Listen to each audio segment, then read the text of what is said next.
All right, Forbidden Door, or if I call it Forbidden Snore, the incredible. It's crazy. Forbidden Door is a pay-per-view event for people who hate gimmick shows, but it's a gimmick show. It's a gimmick show in so much as we just slam as much crap as we can together, and then we stack so much of it on top of each other, and we pretend that it's all very good, when in reality most of it is not necessary.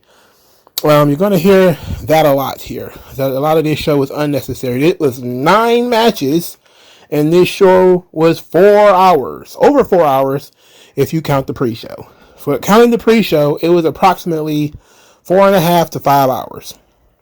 What a marathon show. And I didn't even watch the pre-show, and I was dazed and confused. I think about match 6. Every match went too long. Every match went too long, for the most part. There was just so much stuff packed into this show. And it's essentially a 2-match show.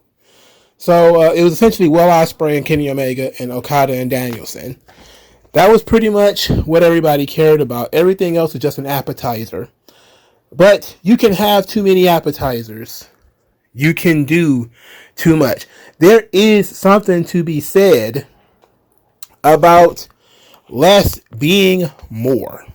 You know, when there is less of something, you typically, there's a law of diminishing returns, in so much as when you can do so much, how much more can you do?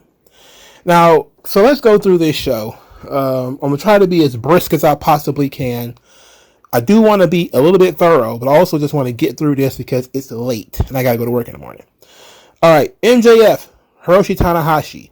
Tanahashi is old. He's beat up. He can't move like he used to. The commentary team is talking about, Hiroshi Tanahashi, he can't climb the top rope because of the turnbuckles. It's like, well, this dude was in TNA. He wrestled in Ring of Honor.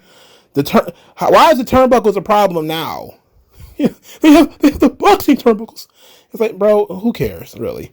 It's not about that. Dude is just old and beat up, and he's limited, you know? And it is what it is. I'm sad to say, because I like Tanahashi, but he is incredibly limited these days. There's not much he can do anymore, you know? MJF came out with New Japan as an indie stitched into his robe, which was funny. It was a little kid. You could hear him through the probably the hard cam mic yelling that MJF is a coward. Like, that kid was giving MJF the blues. I don't think MJF could hear him, but he was yelling at him the whole time MJF was out there. It was kind of fun. All right. The match was for what it was. Of course, MJF won. He won with a punch with the Dynamite Diamond Ring. Which, look, we're just going to have to accept that Tanahashi can't do that much. And a punch to the head while wearing a dangerous ring, that's good enough, okay? Tanahashi gave us the best he could the last 2 days, man. I really want to be nice to him because I like him. And the Japanese guys are very professional, and they're really understanding. So I don't really want to just dump all over him. This certainly was not the best Tanahashi match I've ever seen. It certainly wasn't the best MJF match I've ever seen. MJF worked pretty well when he was selling. He oversold in some ways in order to cover up Tanahashi's limitations. So that was good. He did a lot of heel stalling, which, you know, on a show that was this long, it wasn't a problem at the time, but it's a problem now. And as I look at the clock and see what time it is, I'm like, man, maybe if MJF and some of these other guys hadn't pussyfooted around, they could have ended this show at a much earlier time. But it was fine. It wasn't terrible. It wasn't bad. It was just fine. It was just there. Again, one of the many appetizers. Second, Satoshi Kojima versus CM Punk, semifinals of the Owen Hart tournament. CM Punk wins this match. CM Punk was booed again. They told the story that Kojima was trained in the dungeon and that CM Punk is quote-unquote inspired by the Hart family. And then CM Punk worked heel in this match. He mocked Kojima by popping his pecs the same way that Kojima does it. He mocked Kojima by doing the Kojima clotheslines in the corner. And he basically just played with the audience. It was very subtle heel work. Being very cocky by doing push-ups after the match and stuff like this. Of course, he wins with the GTS. Pepsi sucks chant. I know he loves Pepsi so much he got it tattooed on him. But I'm pretty sure Pepsi Corp didn't like that too much. If they wanted to be a sponsor, you got your audience chanting Pepsi sucks. That's not going to do them any good. This was another match where it was serviceable. You can't rant and rave about it because it's like, so what? You knew Kojima was going to lose. You knew Punk was going to win. What you really expect? I think the match was longer than I expected it to be. I can tell you that much. But let's stop right here for a little bit because it seems like Tony Khan was stuck in a certain time period. By having both Tanahashi and Kojima on this card, it felt like he was stuck in a time period. Like at a time period where these two guys were, two of the tippy top guys in Japan. But Kojima is at least, maybe 15 years off that. And Tanahashi is probably about 5 or 6 years off of his, top prime. You could have used some younger guys. And that became one of my sticking points. I really didn't think about that until the show was actually on the air. We could have used some younger Japanese guys here, the first two matches feature Japanese guys over the age of 40. And I know that, this is for that audience, the Ring of Honor audience, and very heavily into the Ring of Honor audience. But why couldn't we, there's plenty of young Japanese guys we could have used. But I guess when you're trying to create this sort of super show, you're just trying to slam names together. You're not really thinking about that. But just imagine if it had been like Hiromu Takahashi versus MJF, I know Hiromu was a junior heavyweight, but he's about the size of MJF, and it would have been a lot more fun. You still could have had the same outcome with MJF winning, but the match would have been so much better if it was Takahashi. If you'd have replaced Kojima with somebody younger, I'm not saying like Great O'Connor or anything like that, because he sucks. But there's got to be a younger Japanese guy on the roster you could have replaced Kojima with, So, to me, it just feels like if you're really going to do the whole New Japan thing, why are we so focused on New Japan's past and not so focused on their present? But then again, is it really a partnership when AEW wins almost all of the matches on the show? Anyway, moving on. Orange Cassidy defeats Zack Sabre Jr., Katsuyori Shibata, and Daniel Garcia. I'm not even going to pretend that I watched this match. I did not give a damn about this match. I didn't care about this match. I didn't care about anybody in it. Daniel Garcia is in it, so I definitely was not interested. Orange Cassidy is in it, so I definitely was not interested. Zack Sabre Jr., please, by calling him vanilla, I was giving him too much credit. I don't know if you guys know anything about graham crackers. Okay, so here's the thing. Graham crackers were created for the purpose of being incredibly bland. So bland that it would kill your libido. It was created by, I think, some Mormons or something like that. The point of it was to create a food that didn't get you too excited. And then, of course, they dumped a bunch of honey in it. So now they basically like cookies. So graham crackers are great. But like the original rice cakes and stuff like that, that's what Zack Sabre Jr. is. I gave him way too much credit by saying he was like vanilla ice cream. Because vanilla is actually good. Vanilla is actually sweet. Vanilla is actually a flavor. Had to think about that. Had to back away from that a little bit. He's more of like a dry-ass rice cake. How can you like Zack Sabre Jr.? I would like a 25-word essay in the comment section by somebody who is a fan of Zack Sabre Jr. explaining to me in detail, as much as you can in 25 words, why Zack Sabre Jr. is any good. That's a personal challenge. I don't expect to see that actually completed. Zack Sabre Jr. fucking sucks. And he's boring, which is even worse than sucking. You can suck. That's fine. I mean, there's a lot of people who suck. But he's boring, which is worse than sucking. And Daniel Garcia, he doesn't know whether he's fish or fowl. I guess his gimmick is that he's trying to be a sports entertainer. And what that means is he does the Gigolo Jimmy Del Rey dance or whatever. But again, just no personality to speak of. And it comes across like something out of WrestleMania 2000. Like a guy comes out with like one facial expression. He does his little, like the Alex Wright from the WCW versus NWO game where his facial expression doesn't move, but he's dancing. It's like, I don't know. I don't care. After the match, Zack Sabre Jr. was talking without a microphone. I didn't understand what he was saying and didn't care anyway. So, moving on. Next, Jack Perry versus Sanada. So we finally get some guys, well, a guy that represents New Japan's presence in Sanada, a proper world champion, young Sanada. For some reason, Sanada a couple of years ago is more over than Sanada is now. Back when Sanada had like the rapper Freeway goatee around the chin and it was blonde and everything, sexy Sanada is not quite as over as, that guy, Cold Skull Sanada.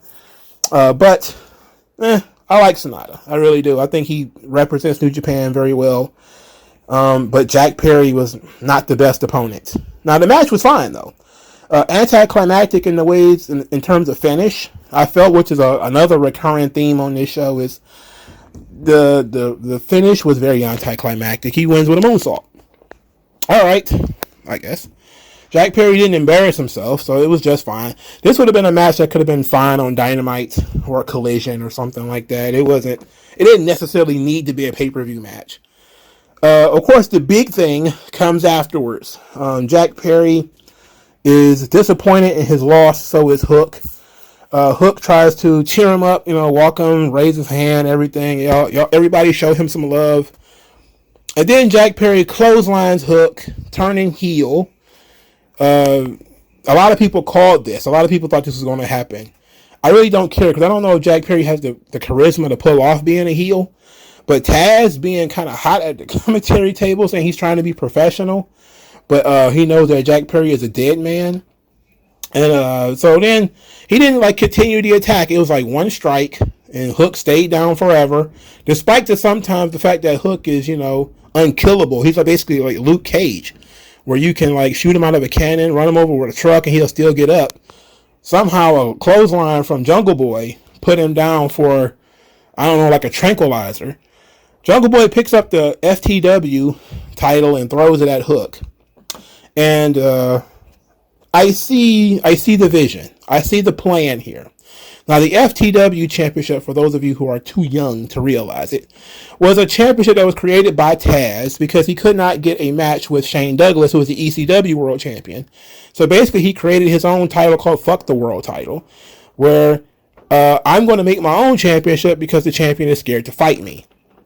They're going to do a kind of inverted thing here where it seems like Jack Perry is unable to win a world title. So he's going to take this Fuck the World title, and so much as he's going to be frustrated with an inability to be a world champion and say, fuck the world title, I don't need it. I have this. And it seems to be like that's going to make some sense, of course, if he wins it. But at least that makes some sense. That explains why Jack Perry was chosen to have this match with Sanada. It gives it a good reason to exist. So I'm going to have to take my foot off the gas a little bit about this match not having any story. It's stupid. Yes, I would have preferred somebody else to challenge Sanada. But since they were telling this story about Jack Perry, about him wanting to win a championship as a single star, and then they immediately gave up on it, put him in a tag team. But it seemed like the tag team, the point of that was to get him here. But it's over the FTW title, which is not a real championship. And therefore, I'm pretty sure it's stupid as fuck. Now, if he was to wrestle, let's say, Orange Cassidy and win that title, okay, fine. But the FTW belt, I don't know. I'm simply not sold on Jungle Boy's first championship being some unsanctioned ECW reject belt. I'm just not a big fan of that. Just don't care.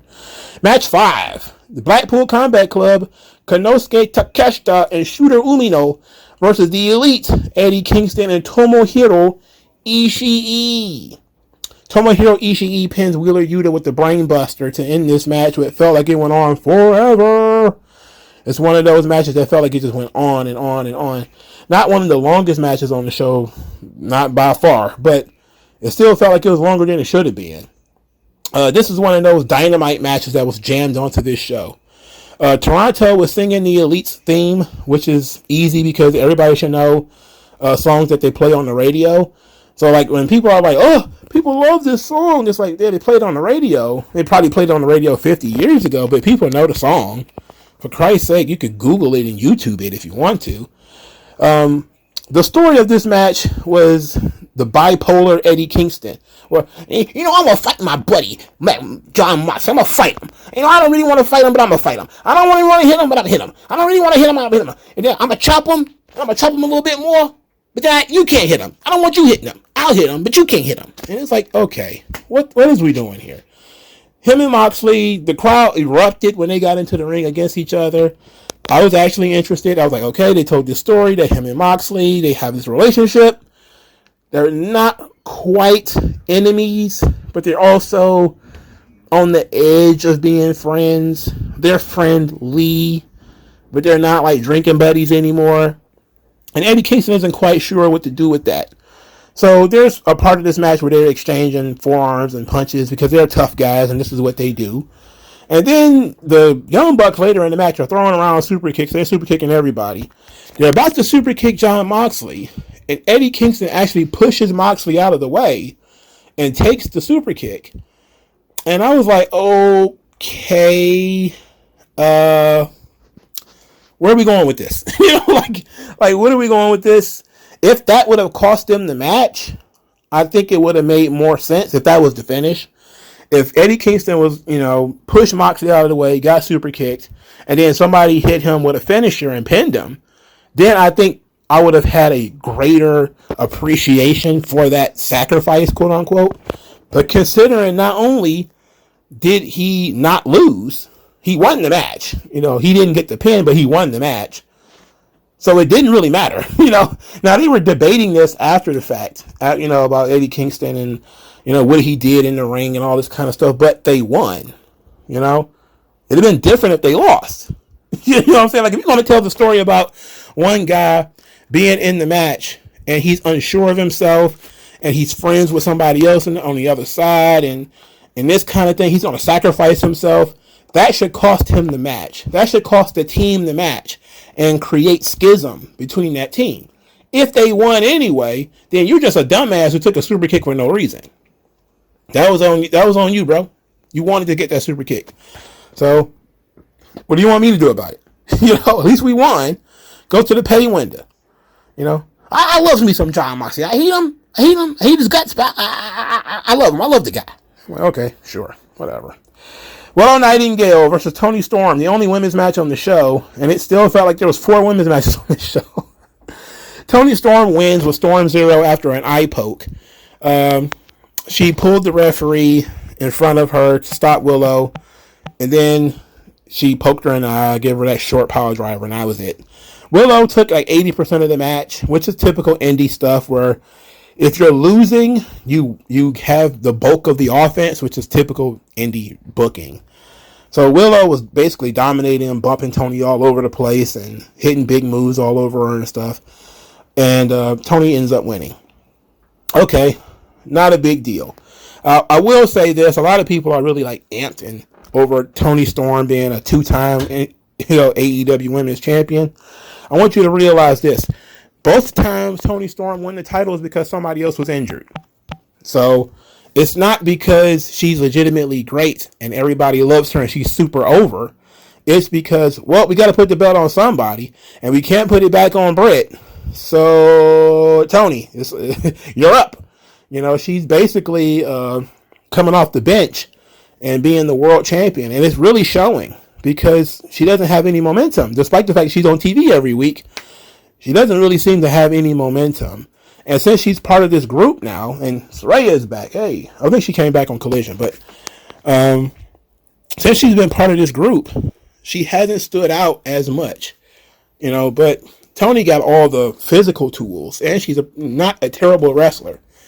It's just that I think the idea that Toni Storm got this spot because she's so damn good It's like, well, no, she got to the spot because Jamie Hayter was hurt. And she won the first one because, well, it was an interim championship because Thunder Rosa was hurt. You know, when is she going to get a push of her own and actually go over on the champion and win the title, you know, without any type of shenanigans being attached to it? But she's doing the best she can, you know. Willow Nightingale, I like Willow Nightingale. I like how she looks. I like her personality. I like her style. She even has a unique promo ability where she doesn't denigrate. She just says, I don't love Toni Storm's attitude. And, you know, I could do without her cheating, but she has my respect because I like this. And I'm like, okay. She's not, you know, angry and yelling, and she's very passive aggressive, which might work if she was like a heel. But since she's like a super bubbly baby face, it would get annoying really fast if she cut promos all the time. Anyway, Sky Blue was watching, was very disappointed in this. Britt Baker was also watching and was, I don't know. She was just watching. I don't know. I don't know what she thought. I don't know what kind of facial expression she was supposed to have. But they're doing this thing where Sky Blue, I guess, is going to end up being next in line. Which seems weird to me. Oh, I guess she's over enough, I guess, to put her in the conversation now. And she's legitimately over. She's over with everybody because of that booty. I'm just saying. Just calling it like I see it, bros. All right. Will Ospreay versus Kenny Omega, the greatest match of all time. And I made sure to look after this. After I watched this match, I was like, I guarantee you, people are going to say this was the greatest match of all time. And I looked, and literally somebody said, this is one of the greatest matches in North American history. It's one of the greatest AEW matches of all time. It's the greatest match I've ever seen. And I'm just kind of looking like, wow, it's the greatest match you've ever seen until the next match you've seen. You know, like that's how these people are. They forgot about MJF and Adam Cole that quickly. It was the greatest match of all time. That's like 2 weeks ago was the greatest match of all time. Now there's another greatest match of all time. I will say this. Will Ospreay versus Kenny Omega was better than I thought it would be. It was also exceptionally long and had no business being as long as it was. And also, if you're going to book a guy to be basically unkillable, he should be bigger than Kenny Omega. Like, Kenny Omega gets stabbed in the face with a screwdriver. For starters, he got hit with 2 finishers, which led to the foot on the ropes, which was a legitimately great pop. Even I popped on that. Like, when you build up and you have Ospreay hit his 2 big moves, which is the Hidden Blade and the Stormbreaker. He hit those 2 moves. You're thinking, okay, the match is over. But then Omega put his foot on the ropes. Like, that was legitimately an awesome spot. They should have gone into the finish right after that. Okay? Because you're at the highest point. But they kept doing shit. Again, too long. Too much. Another criticism I have of this match is Don Callis was ejected just to come right back with no consequences. Just none. And no. Throughout the night, they kept saying that, oh, the referees are, the New Japan referees, oh, they're so laissez-faire. Nobody wants to see these matches end in disqualification. It's like, yeah, nobody wants to see holding in the Super Bowl either, but you have to adhere to the fucking rules. Because if the rules doesn't matter, then you have a situation where you have like MJF earlier in the night, where he was doing stuff to get disqualified, and the ref was just kind of like, stop doing that, man.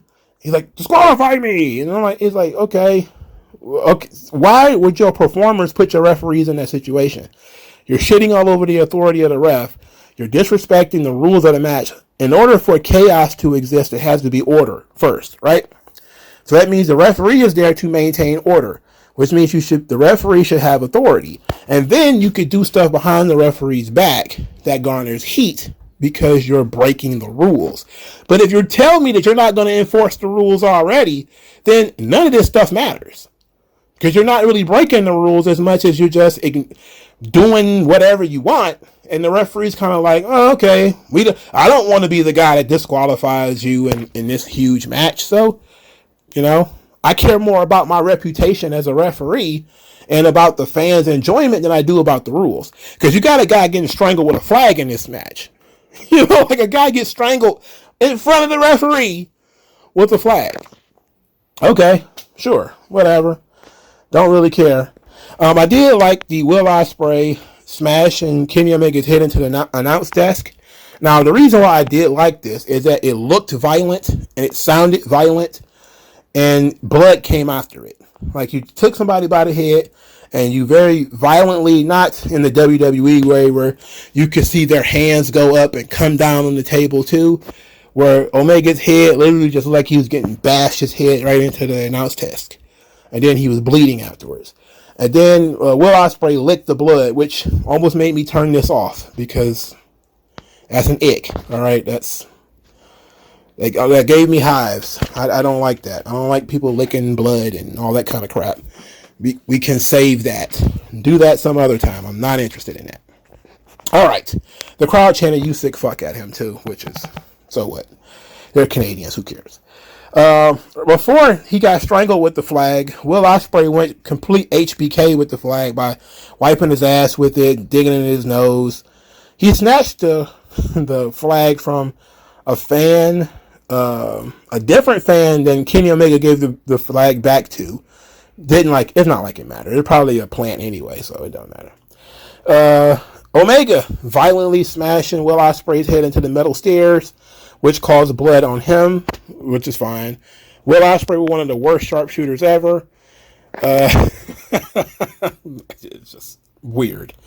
So much Don Callis with the blocking of the V trigger, and the referee is right there, of course, looking right at this. It was ridiculous. Kenny Omega gets hit with a one-winged angel, which is his own finish, but he kicks out at one. And I'm like, okay, so Kenny Omega is like bulletproof. He's got hit with both of Will Ospreay's finishers, and he's still alive. And now he got hit with his own finisher, and he kicks out at one. And this is like 20 to 30 minutes into the match. I'm like, all right, we have to break out the grenades, break out the rocket launcher, for fuck's sake. We got Luke Cage out here. You know, you can't stop him.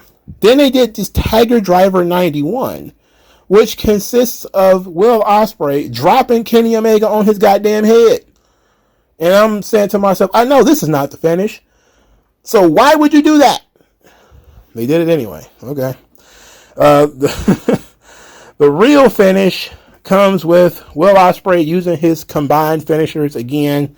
The Hidden Blade with the Stormbreaker. And he pins Kenny Omega. This match actually had a story attached to it with Will Ospreay demanding that Kenny Omega pass him the torch. Omega like, nah, I'm good. You're not ready. You're not on my level.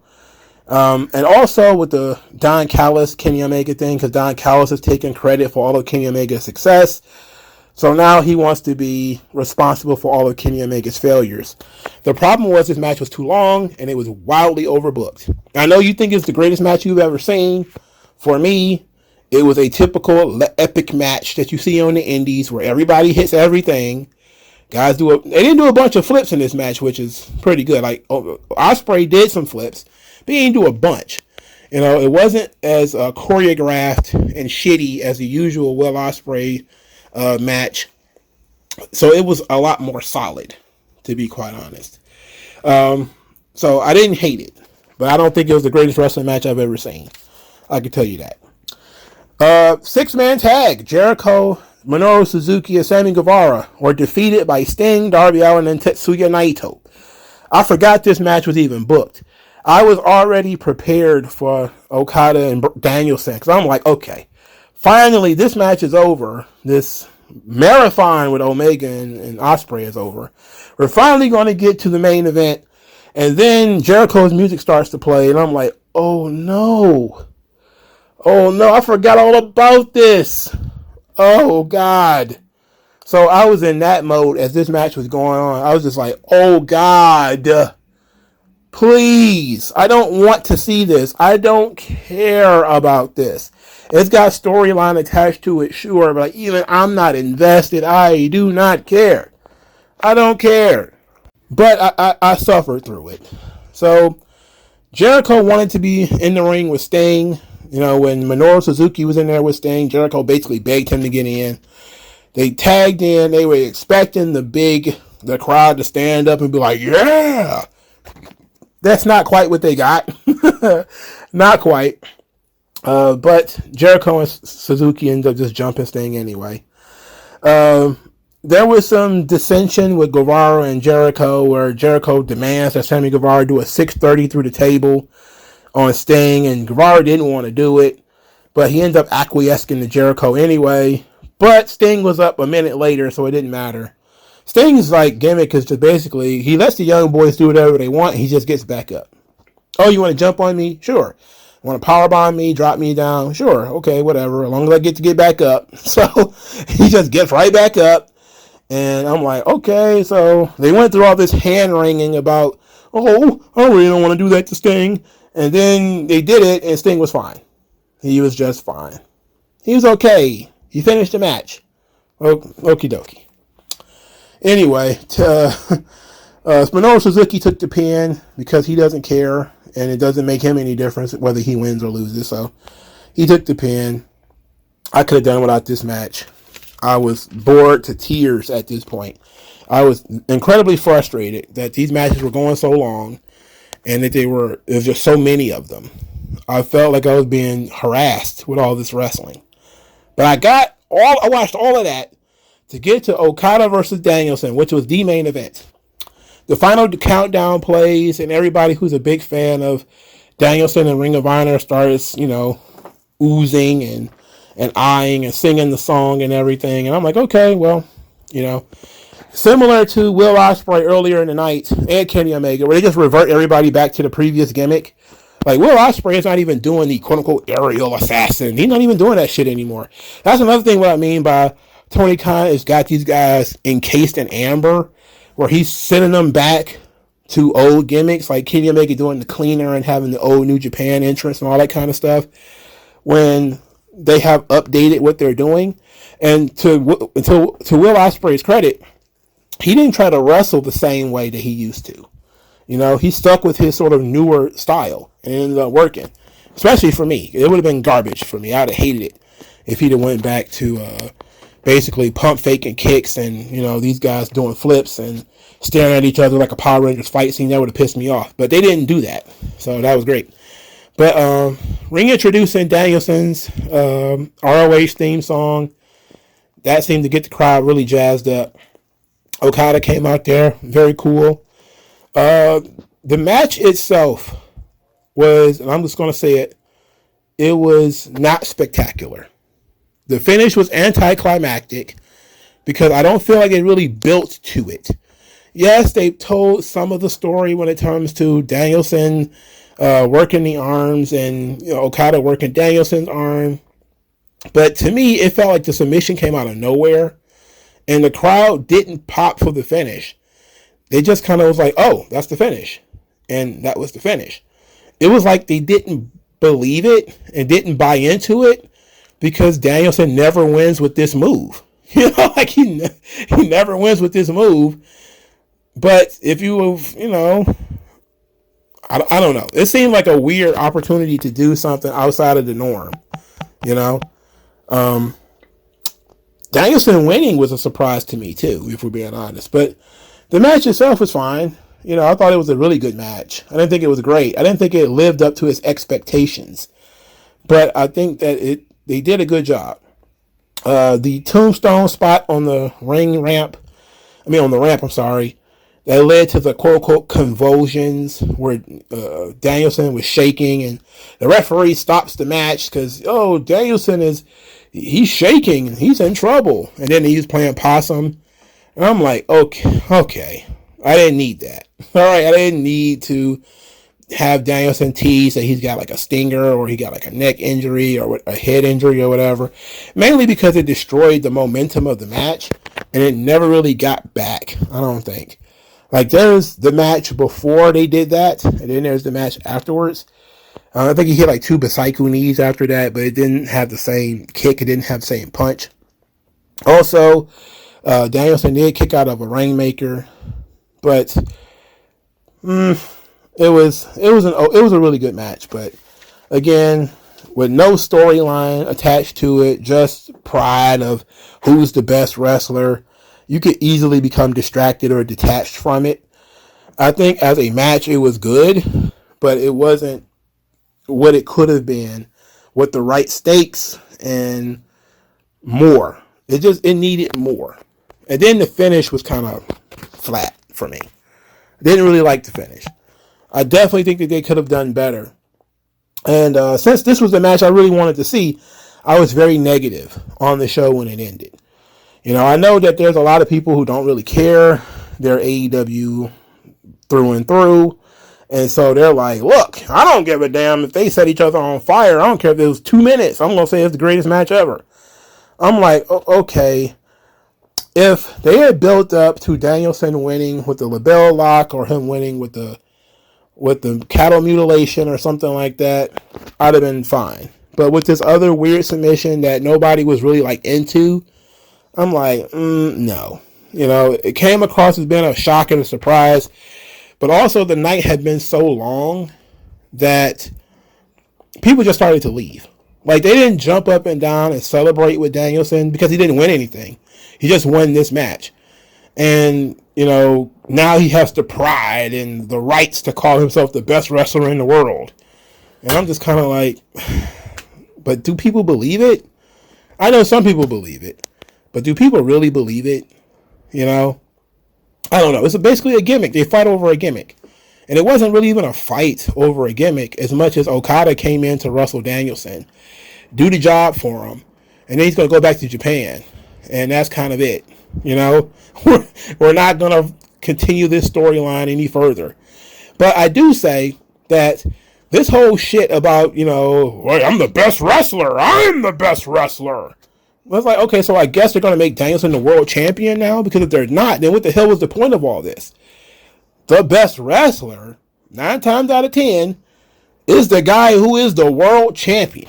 So, if he's not the world champion, and he's not a contender for the world title anymore, because he already got beat by MJF in the Iron Man match, then is he really the best wrestler? And that's a conversation that in universe they should be having, where MJF should be offended that Danielson is calling himself the best wrestler because he beat some Japanese Goomba. Like, you didn't beat me. You know, I'm the one with the belt here. But that's just a, you know, another logic hole that they have to find some way to make the match interesting for people, like an attempt at a storyline here. So they went with, who's the best wrestler? These two guys are historically the best. And everybody's kind of looking like, okay, but neither one of them currently is the world champion. And that is the metric that we use to denote who's the best.